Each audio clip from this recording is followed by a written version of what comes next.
Fatal blast at Japan chemical plant.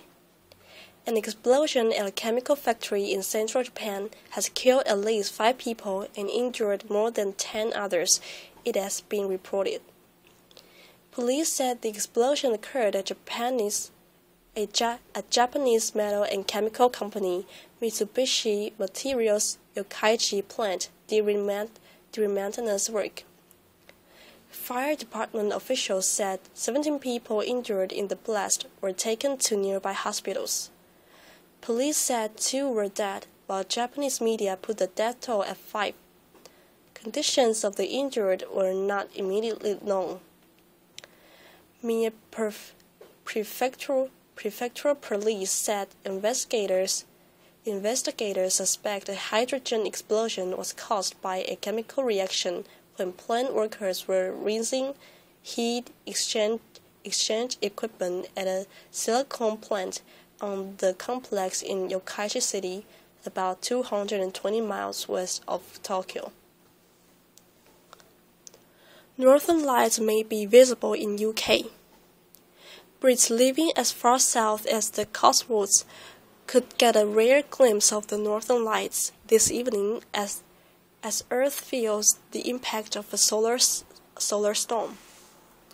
According to scientists, a recent mass ejection of particles from the Sun means that the light displays tonight could be of unusual intensity and visible from much further south than normal. The solar storms heading this way could see the display rise 6 points on the KP index, used to measure the lights, taking it from 1, visible in northern Scandinavia, to 7, visible in parts of southern Wales and southern England, reports the Daily Telegraph. This is not an exact science, but the likelihood is that tonight could provide people in southern parts of Britain a rare opportunity, said Mark Haywood on behalf of the Map Travel, a soft adventure travel company that specializes in the Northern Lights. The impact of the solar storm is expected to be felt by early evening, with readings reaching 7 by midnight. It is thought that the best time for viewing the phenomenon, also known as the aurora borealis, will be between midnight and 3 a.m.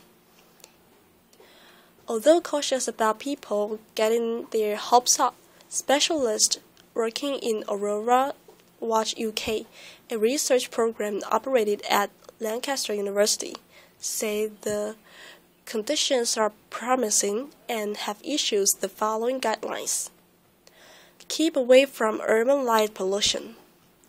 Find spots with good views of the horizon in the north.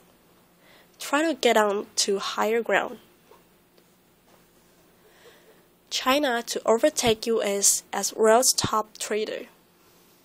China is poised to become the world's top trading nation, a position long held by the United States. China reported Friday that its total trade for 2013 reached $4.2 trillion, a sharp increase over the previous year.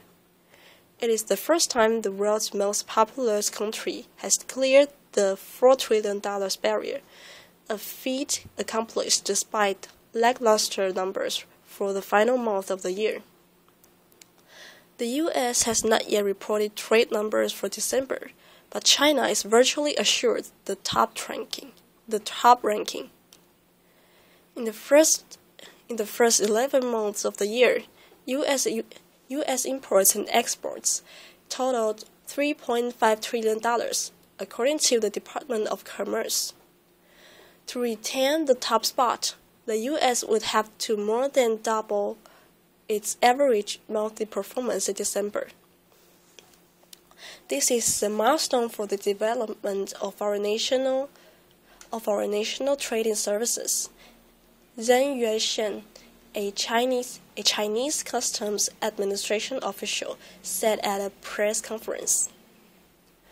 Just how big an edge China might have is difficult to establish. China's trade data is notoriously unreliable, skewed by fake invoices filed to evade capital controls. China's growing trade prowess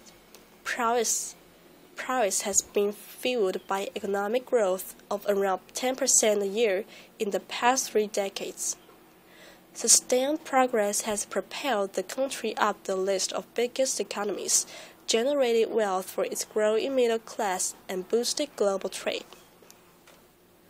The country, once known for its production of textiles and light industrial products, has now made the switch to sophisticated products including the latest tech gadgets.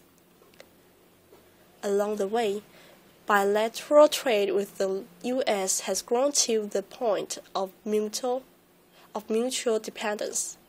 The U.S. now does almost as much trade with China as Canada. Total trade isn't the only area Beijing has come to dominate.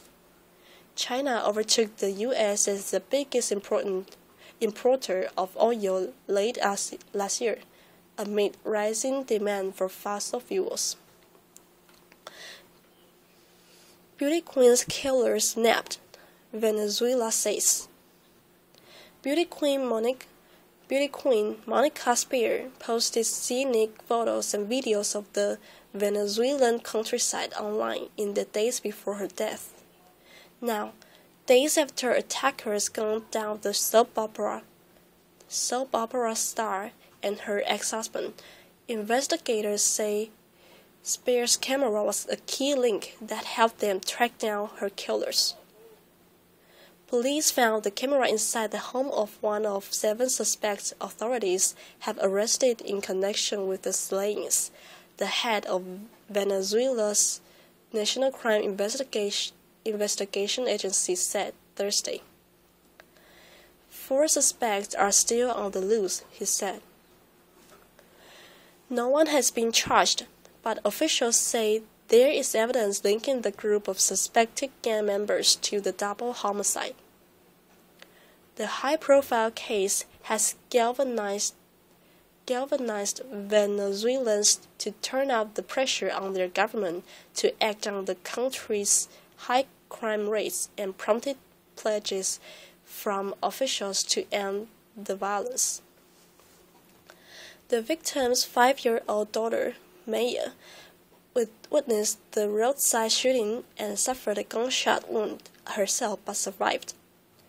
It's terrible that this happened, and society has to react, Venezuelan President Nicolas Maduro said at a security meeting he convened with mayors and governors on Wednesday.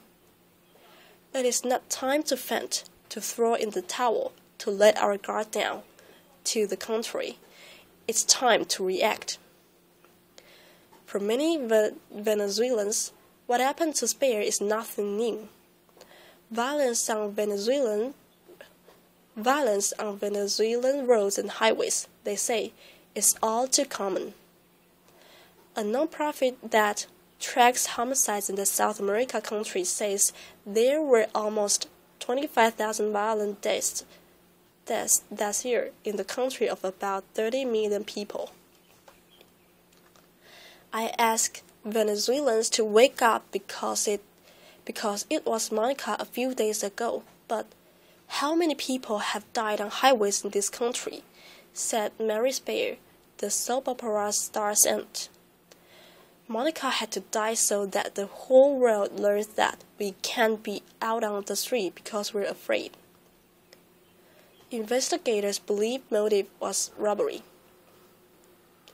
The head of Venezuela's National Crime Investigation Agency said Thursday that investigators believe robbery was the motive in the attack.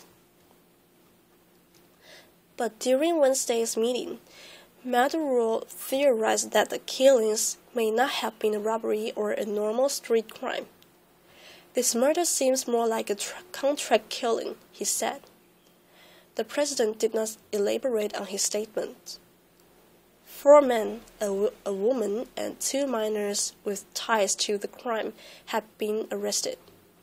4 other suspects remain on the loose, including the man believed to have the murder weapon, said Jose Gregorio Sierrota, director of the Corps of Scientific, Penal, and Criminal Investigations.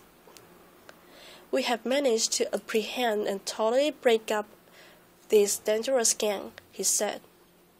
Sierrota stressed that dealing with violence is not just the government's responsibility. "Crime is everyone's problem," he said. We cannot distance ourselves from this reality. We must reflect on each case as parents, as professionals. What are Venezuelans doing to help to solve this?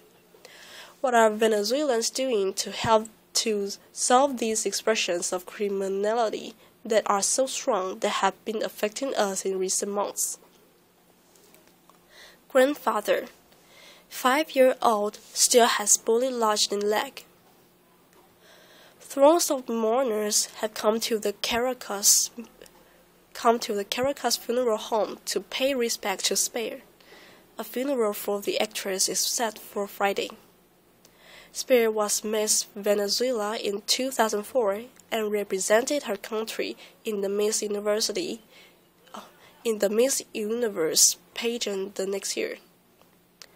Her popularity opened the door to acting roles in soap operas that eventually made her an international star.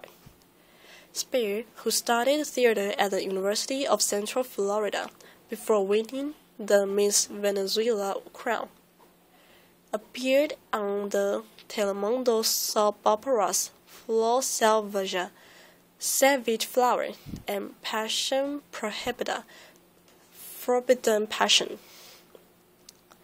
The actress's daughter, Maya, was released from the hospital and is with family. The girl still has a bullet lodged in her leg, but doctors expect her to recover, said Rafael Spear, Monica Spear's father and the child's grandfather. She has not yet asked about her parents.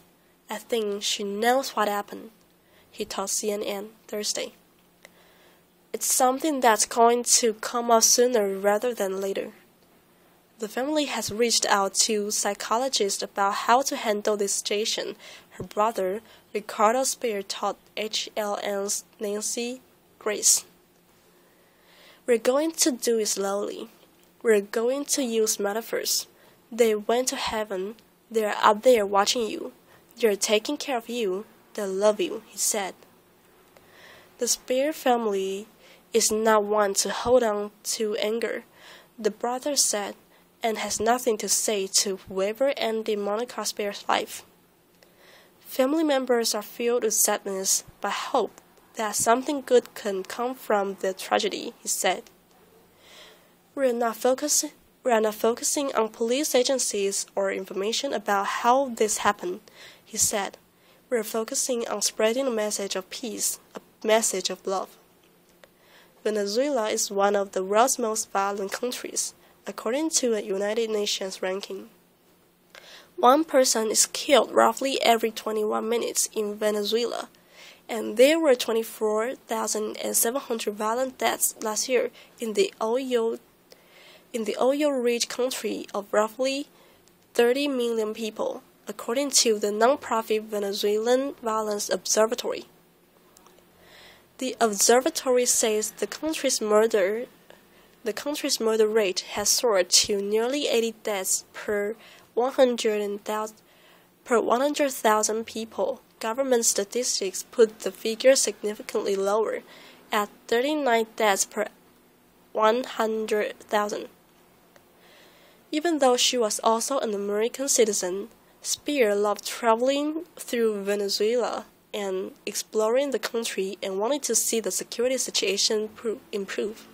Rafael Spear said, Monica was in love with Venezuela. What happened should never happen to anyone else in this beautiful country. Rafael Spear said, we must work together to make the country safe. We must disarm the people.